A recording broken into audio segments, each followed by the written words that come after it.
हिम्मत रखिए, मोहन जी जिंदा हैं, लेकिन फैक्ट्री की मशीन में हादसा हुआ। उनका दायां हाथ हम बचा नहीं सके। ये स्टोरी है एक वाइफ से सफल बिजनेस वुमन बनने तक के सफर की। और इसीलिए राधा की कहानी सिर्फ उसकी कहानी नहीं, ये तेरी कहानी है, मेरी कहानी है। हर उस इंसान की कहानी है जो कभी रुक गया और सोच रहा है, क्या अब भी शुरू हो सकता है? हाँ, हो सकता है। यही वो घर है जहां खुशियां भी आम थी और तकलीफें भी। लेकिन इस घर में रहने वाली औरत राधा बिल्कुल आम नहीं थी। बस अभी तक उसे ये पता नहीं था। राधा सुबह 5:30 बजे उठती है, नहाकर भगवान की पूजा करती है।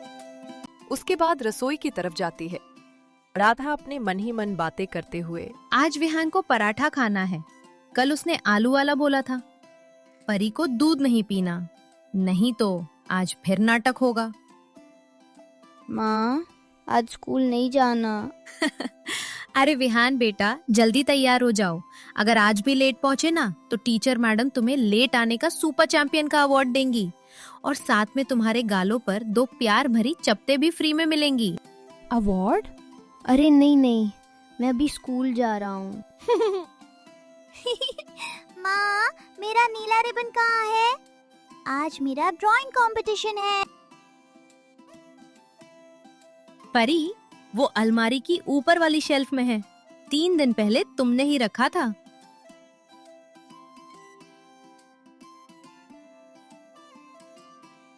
मिल गया। माँ, आपको तो जादू आता है। नहीं परी, मैं बस तुम्हारी माँ हूँ, मुझे सब पता होता है। राधा, आज फैक्ट्री में ओवर टाइम भी है, थोड़ा देर से आऊंगा, चिंता मत करना। ठीक है, मैं टिफिन में थोड़ा ज्यादा खाना रख दूंगी। अपना ध्यान रखना। सुनो, हमारे सपने याद हैं? वो छोटी सी दुकान जो हम खोलना चाहते थे। अभी तो बच्चे बहुत छोटे हैं, ये सपना हम बाद में पूरा करेंगे। लेकिन जिंदगी में हर सपना समय पर पूरा हो ऐसा जरूरी नहीं होता। ये बाद में, कभी कभी जिंदगी आने ही नहीं देती, क्योंकि जिंदगी की अपनी ही योजनाएं होती हैं।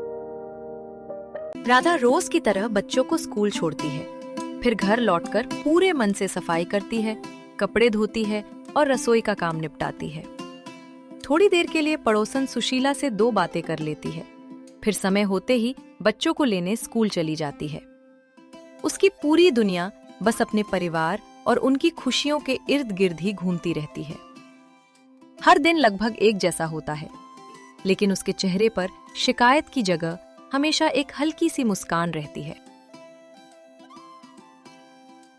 रात के 10 बज चुके हैं। राधा दरवाजे पर खड़ी बार बार बाहर सड़क की ओर देख रही है। मोहन का अभी तक कोई पता नहीं है। हर गुजरती आहट पर उसे लगता है कि शायद मोहन आ गया, लेकिन हर बार उसे निराशा ही हाथ लगती है। उसके मन में एक अजीब सी बेचैनी और अनजाना डर धीरे धीरे बढ़ने लगता है। ओवरटाइम था, लेकिन इतनी देर तो कभी नहीं हुई। हर बीतते मिनट के साथ राधा की बेचैनी बढ़ती जा रही थी। उसे बार बार लग रहा था कि कहीं कुछ अनहोनी तो नहीं हो गई। वो खामोशी जो अंदर से डरा देती है, वो होती है जब दिल को कुछ अंदाजा हो जाता है, जो दिमाग मानने से इनकार करता है। रात के 11:15, फोन की घंटी। स्क्रीन पर अनजान नंबर दिखा। क्या आप श्रीमती राधा मोहन है? जी, मैं राधा बोल रही हूँ। आप कौन बोल रहे हैं? मैं सिटी हॉस्पिटल से डॉक्टर वर्मा बोल रहा हूँ। आपके पति का एक्सीडेंट हो गया है, आप अभी तुरंत अस्पताल आ सकती हैं। उनकी हालत गंभीर है, कृपया देर मत कीजिए। मोहन, मोहन।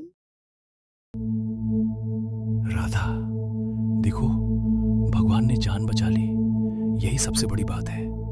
हाथ चला गया, लेकिन मैं अभी भी तुम्हारे और बच्चों के साथ हूँ। मोहन, अगर तुम्हें कुछ हो जाता तो मैं बच्चों को क्या जवाब देती? भगवान ने तुम्हें मुझे वापस दे दिया। अब बाकी हर लड़ाई हम साथ मिलकर लड़ेंगे। कुछ दिन बाद मोहन अस्पताल से घर लौट आया, लेकिन अब उसके साथ उसका एक हाथ नहीं था। शरीर तो घर आ गया था, पर उसका मन जैसे कहीं पीछे ही छूट गया था। वो घंटों खिड़की के पास चुपचाप बैठा बाहर देखता रहता, न किसी से बात करता, न किसी की बात का जवाब देता। उसकी आंखों में दर्द, बेबसी और टूटे हुए सपनों की खामोश कहानी साफ दिखाई देती थी। राधा, मैं अब फैक्ट्री नहीं जा सकता।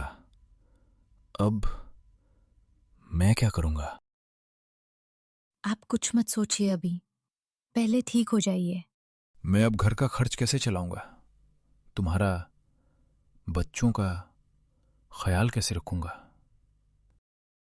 मोहन, मेरी बात सुनिए। आपने पिछले 10 साल हर मुश्किल में मेरा और इस परिवार का साथ निभाया है।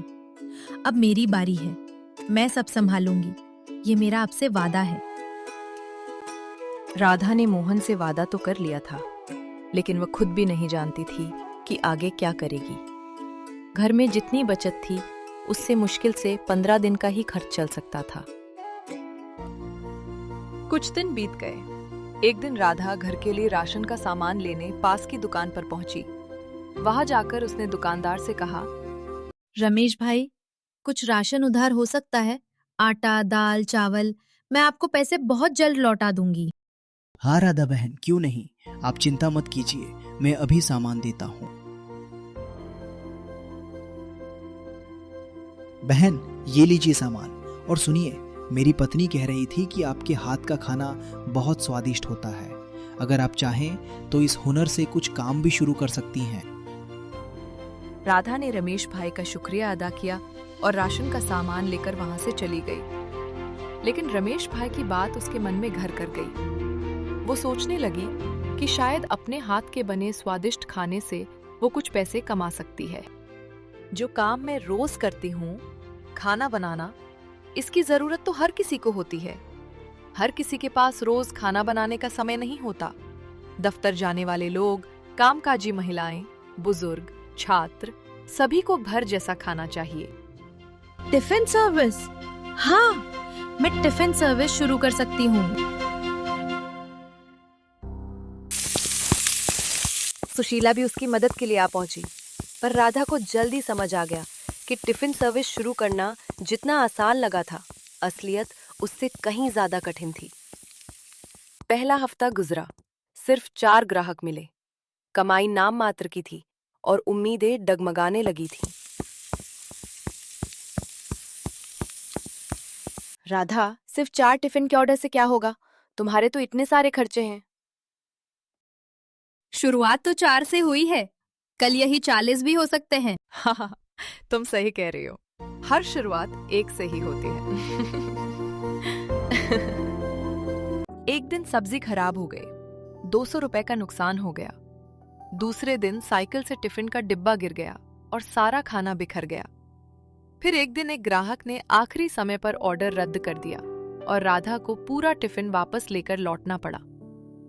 हर नई परेशानी ने उसे गिराने की कोशिश की, लेकिन राधा हर बार पहले से ज्यादा हिम्मत के साथ फिर खड़ी हो गई।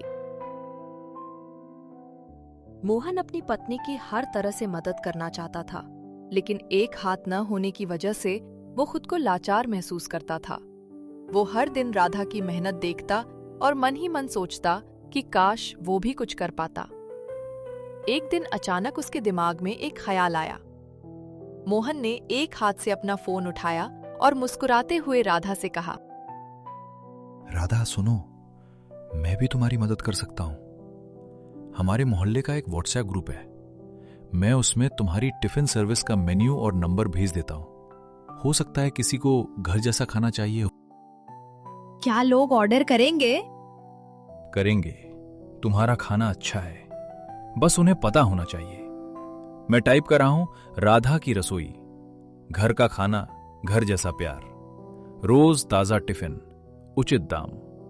ऑर्डर के लिए मैसेज करें। तुमने मेरा हौसला और बढ़ा दिया। अब मुझे पूरा यकीन है कि सब ठीक होगा। कहते हैं जब इरादे मजबूत हों तो एक छोटा सा कदम भी बड़ी मंजिल की शुरुआत बन जाता है। और तभी फोन पर एक के बाद एक नोटिफिकेशन आने लगे। राधा, देखो, सिर्फ 10 मिनट में 12 मैसेज आ गए। लगता है लोगों को घर के खाने की तलाश थी। राधा की आंखों से खुशी के आंसू छलक पड़े। उसने अपनी आंखों पर हाथ रख लिया। उसके चेहरे पर बरसों बाद उम्मीद और सुकून की मुस्कान लौट आई।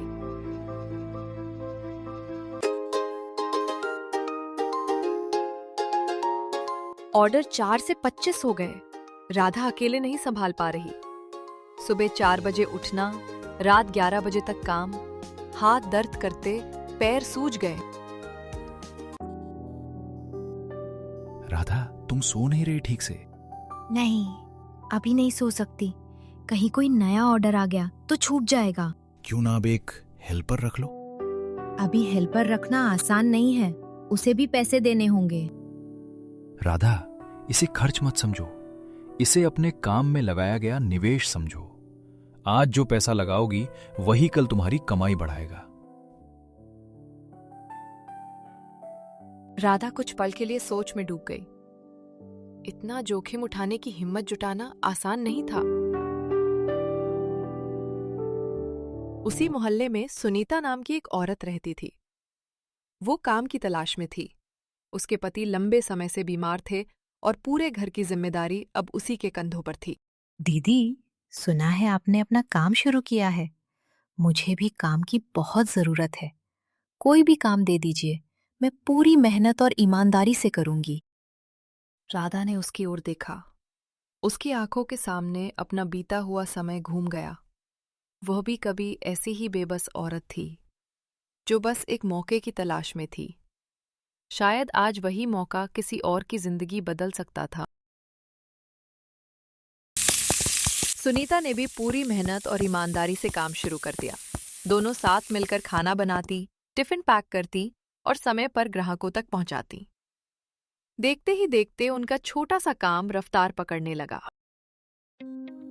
जो रिश्तेदार और पड़ोसी पहले ताने मारते थे, राधा से ये सब नहीं होगा, अब वही उसकी मेहनत और हिम्मत की तारीफ करते नहीं थकते थे। हर जगह उसकी मिसाल दी जाने लगी थी कि अगर इरादे मजबूत हों तो मुश्किल से मुश्किल हालात भी इंसान को रोक नहीं सकते। दिन भर का सारा काम खत्म हो चुका है। राधा और मोहन छत पर बैठे हैं। वही छत जहां पहले कभी बातें करते थे। उन बीते दिनों को याद कर रहे हैं, जब उन्हें लगा था कि उनकी जिंदगी में सब कुछ खत्म हो गया है। राधा, तुम्हें याद है, एक समय था जब हम बस एक छोटी सी दुकान का सपना देखा करते थे। हाँ, बाद में वाला सपना। अभी तो बच्चे बहुत छोटे हैं। मुझे अच्छे से याद है। वो सपना पूरा हो गया, तुम्हारी वजह से। नहीं, हमारी वजह से। राधा, तुमने सिर्फ परिवार नहीं संभाला, तुमने मुझे टूटने से बचा लिया। आपने भी तो मुझे हिम्मत दी थी। जिस दिन आपने कहा था कोशिश करो, मैं तुम्हारे साथ हूँ, उसी दिन मुझे लगा था कि मैं सब कर सकती हूँ।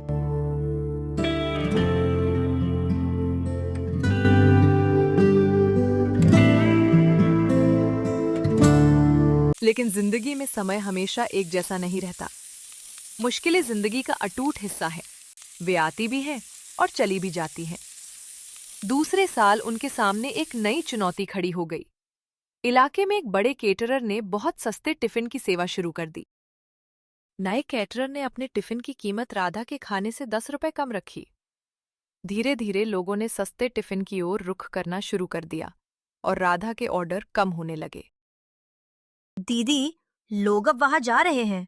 उनके टिफिन हमारे टिफिन से 10 रुपए सस्ते हैं। हमारे ऑर्डर भी बहुत कम हो गए हैं। क्या हमें भी अपने टिफिन की कीमत कम कर देनी चाहिए? हम अपने दाम कम नहीं करेंगे, हम अपने काम को और बेहतर करेंगे। उनका खाना फैक्ट्री में बनता है, लेकिन हमारा खाना प्यार और अपनापन लेकर बनता है। यही हमारी सबसे बड़ी ताकत है। अब से हम जन्मदिन, त्योहार और छोटे बड़े फंक्शनों के लिए स्पेशल टिफिन भी तैयार करेंगे। अगले हफ्ते से राधा ने हर टिफिन में एक छोटी सी हाथ से लिखी पर्ची रखनी शुरू की। उस पर लिखा होता, आपके भरोसे के लिए दिल से धन्यवाद। ये खाना मैंने अपने हाथों से पूरे प्यार और देखभाल के साथ बनाया है। उम्मीद है हर निवाला आपको अपने घर जैसा स्वाद और अपनापन महसूस कराएगा। बस यही छोटा सा कदम राधा की जिंदगी बदल गया। उसके पुराने ग्राहक फिर से उससे जुड़ने लगे। धीरे धीरे उसका काम इतना बढ़ा कि उसने अपनी एक छोटी सी दुकान खोल ली। वहां से हर रोज दर्जनों टिफिन के ऑर्डर जाने लगे। राधा ने कई और जरूरतमंद महिलाओं को भी काम दिया और उन्हें अपने पैरों पर खड़ा होने का मौका दिया। राधा की सफलता अब सिर्फ उनके शहर तक सीमित नहीं रही थी। उनकी कहानी दूर दूर तक लोगों को प्रेरित कर रही थी। इसी वजह से एक दिन एक पत्रकार उनका इंटरव्यू लेने उनके पास पहुंची। हेलो राधा जी, मैं अंजलि आकाश न्यूज से हूँ। क्या आप हमारे लिए एक इंटरव्यू देंगी? हमारे न्यूज चैनल में हौसला नाम का एक विशेष कार्यक्रम है जिसमें हम उन महिलाओं की कहानियां दिखाते हैं जिन्होंने अपने साहस, मेहनत और हिम्मत के दम पर अपनी जिंदगी बदल दी। आपकी कहानी हजारों लोगों, खासकर महिलाओं, के लिए एक बड़ी प्रेरणा बन सकती है। अरे नहीं, मैं कोई बड़ी शख्सियत नहीं हूँ। मैं तो बस एक आम औरत हूँ।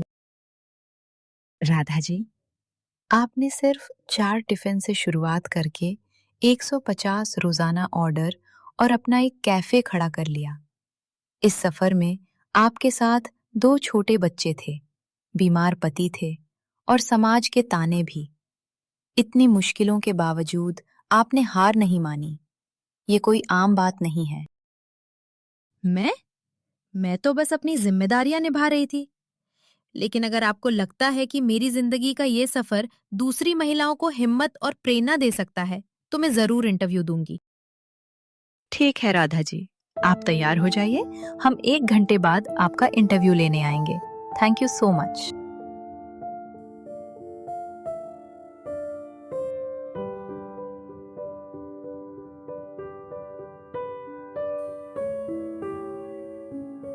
Camera check, mic check.